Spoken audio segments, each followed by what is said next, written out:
नमस्कार। आज की इस खास चर्चा में बहुत बहुत स्वागत है। चलिए बिना देर किए आज के इस बेहद दिलचस्प विषय की गहराई में चलते हैं। 1973 की हॉरर फिल्म दी एग्जॉर्सिस्ट का नाम तो सुना ही होगा, लेकिन असल बात यह है कि पर्दे पर जो खौफ दिखाया गया वो कोई कोरी हॉलीवुड की कहानी नहीं थी। वो 1949 में मैरीलैंड में हुई एक बहुत ही वेल डॉक्यूमेंटेड घटना पर आधारित है। ये घटना 14 साल के एक लड़के के इर्द गिर्द घूमती है, जिसे हम यहाँ रॉबी कहेंगे। इस विश्लेषण के जरिए हम स्टेप बाय स्टेप उन हिला देने वाले तथ्यों को डिकोड करेंगे जो उस दौरान असल में घटे थे। अब यहाँ सबसे दिलचस्प बात ये साफ साफ तुलना है। देखिए, एक तरफ वो सिनेमाई ड्रामा है जिसे दुनिया जानती है, और दूसरी तरफ है 1949 की वो दर्ज की गई जमीनी हकीकत। हम यहाँ बिल्कुल निष्पक्ष होकर, बिना हॉलीवुड के उस बढ़ा चढ़ाकर पेश किए गए ड्रामे के उन तथ्यों पर बात करेंगे जो रॉबी और उसके परिवार ने असल में झेले थे। आखिर ये रोंगटे खड़े कर देने वाला सिलसिला शुरू कहाँ से हुआ, चलिए देखते हैं। घटनाक्रम की शुरुआत होती है 1949 के शुरुआती महीनों से।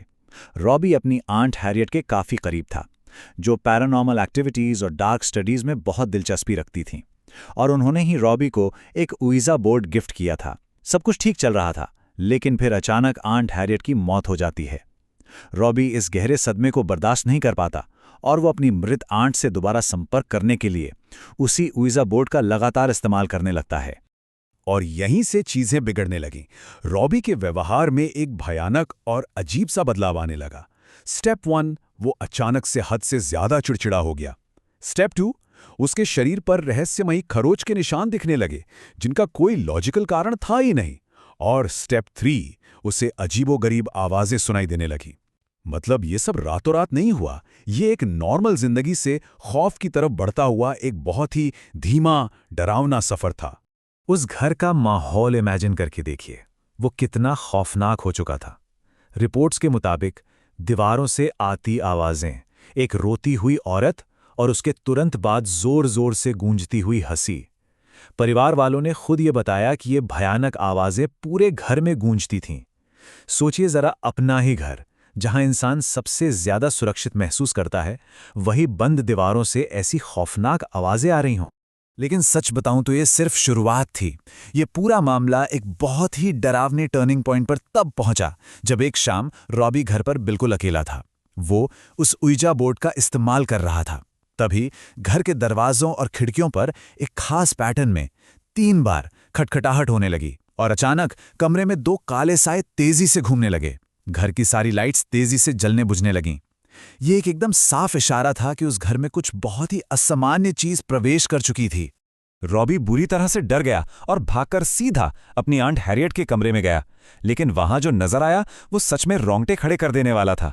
उसने देखा कि उसकी आंट बिस्तर पर बैठी हैं और अपने बाल संवार रही हैं, लेकिन जैसे ही उस औरत ने पीछे मुड़कर देखा, उसकी आंखें पूरी तरह से सफेद थीं। उसके चेहरे का मांस गल रहा था और उस पर कीड़े रेंग रहे थे। वो कोई इंसान नहीं था, बल्कि एक बेहद खौफनाक रूप था जो सीधे रॉबी को देखकर हंस रहा था। रॉबी जान बचाकर वहां से भागने के लिए पीछे मुड़ा, लेकिन बाहर निकलने का रास्ता बंद हो चुका था। कमरे के दरवाजे पर एक और डरावनी एंटिटी खड़ी थी, जिसके लंबे लंबे दांत और चमकती हुई लाल आंखें थीं। और उसी वक्त कमरे का दरवाजा अपने आप बहुत जोर से बंद हो गया।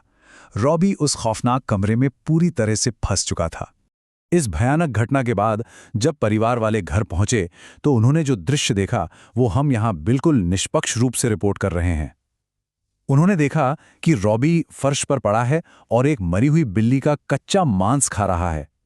वो पूरी तरह से एक जंगली अवस्था में जा चुका था। परिवार को अपने सामने देखकर वो एक बहुत ही भारी अमानवीय आवाज में जोर से चीखा और फिर वहीं फर्श पर बेहोश हो गया। Section 1, the intervention, psychiatry to exorcism. अब जब रॉबी की हालत दिन ब दिन और ज्यादा बिगड़ने लगी तो परिवार ने सबसे पहले मेडिकल साइंस का रुख किया। उन्होंने साइकियाट्रिस्ट की मदद ली, लेकिन जब विज्ञान के पास रॉबी की इन अजीबोगरीब हरकतों का कोई जवाब या कोई इलाज नहीं बचा, तब पूरी तरह से हार मानकर उस बेबस परिवार ने धर्म का सहारा लिया और मदद के लिए 2 पादरियों को बुलाया। उन पादरियों के साथ जो पहली मुलाकात हुई उसका ब्यौरा सच में बेहद अराजक था। रॉबी इतना ज्यादा आक्रामक हो चुका था कि उसे बिस्तर से बांधना पड़ा। वो लगातार पादरियों पर हंस रहा था और भगवान का अपमान कर रहा था। लेकिन सबसे ज्यादा हैरान करने वाली बात तब हुई जब एक पादरी ने उस पर थोड़ा सा पवित्र जल छिड़का। रिपोर्ट्स के अनुसार उसी पल रॉबी की आंखें पूरी तरह से सफेद हो गईं और कमरे का भारी भारी फर्नीचर अपने आप अपनी जगह से हिलने लगा। इसके बाद जो हुआ ना, उसने भौतिक विज्ञान के सारे नियमों को चुनौती दे दी। इस एग्जोसिज्म की प्रक्रिया के दौरान रॉबी के पहने हुए कपड़े अपने आप फटने लगे और देखते ही देखते जिस भारी भरकम बिस्तर से रॉबी को बांधा गया था, वो पूरा का पूरा बिस्तर हवा में ऊपर उठने लगा। और इस दौरान रॉबी दर्द से बुरी तरह चीख रहा था। और फिर एक ऐसा मोमेंट आया जिसने पादरियों को भी अपनी प्रक्रिया बीच में रोकने पर मजबूर कर दिया। रॉबी के सीने पर अचानक अपने आप खून से सने खरोच के निशान उभरने लगे। इन खरोचों ने उसके सीने की त्वचा पर एक बहुत बड़ा और एकदम स्पष्ट एक्स का निशान बना दिया। ये कोई आम खरोच बिल्कुल नहीं थी, बल्कि ये एक बहुत ही डरावना और स्पष्ट संदेश था। और ये नंबर 10 इस पूरी घटना का शायद सबसे ज्यादा खौफनाक हिस्सा है। पादरियों ने परिवार को समझाया कि रॉबी के सीने पर जो वो एक्स का निशान उभरा है, वो दरअसल लैटिन भाषा में 10 का प्रतीक है। इसका सीधा सीधा मतलब ये था कि रॉबी के शरीर पर किसी एक बुरी शक्ति का नहीं, बल्कि पूरे 10 अलग अलग डिमोनिक एंटिटीज का कब्जा था। Section 2, the final exorcism, a descent into chaos. इस भयानक खुलासे के बाद अगले ही दिन, ये अच्छी तरह जानते हुए कि वे किस भयानक खतरे का सामना कर रहे हैं, पादरी अपना आखिरी और सबसे खतरनाक प्रयास करने के लिए वापस रॉबी के कमरे में गए। और ये था इस पूरे एग्जॉसिज्म का क्लाइमैक्स। पादरियों ने कमरे में जाते ही जो देखा, उस पर यकीन करना मुश्किल है। रॉबी अपने बिस्तर पर नहीं था, बल्कि वो कमरे की छत पर रेंग रहा था। जी हां, छत पर। और वो एक बेहद भारी आवाज में बड़ी ही धारा प्रवाह लैटिन भाषा बोल रहा था। एक ऐसी भाषा जो उस 14 साल के बच्चे ने कभी सीखी नहीं थी। इस पूरी प्रक्रिया के दौरान उसका शरीर भयंकर दर्द से एकदम अकड़ गया और अंत में उसके मुंह से एक अजीब सा काला चिपचिपा तरल पदार्थ बाहर निकला, जिसके तुरंत बाद वो पूरी तरह से निढाल होकर फर्श पर गिर पड़ा। उस खौफनाक रात के बाद जब सवेरा हुआ तो माहौल बिल्कुल अलग था। अगले दिन जब रॉबी उठा तो वो शारीरिक रूप से बहुत कमज़ोर ज़रूर था, लेकिन वो पूरी तरह से नॉर्मल व्यवहार कर रहा था। और यहाँ सबसे चौंकाने वाली बात क्या थी? एमनीशिया। उसे पिछले कुछ दिनों में हुई किसी भी भयानक घटना की कोई याद नहीं थी, बिल्कुल ब्लैंक।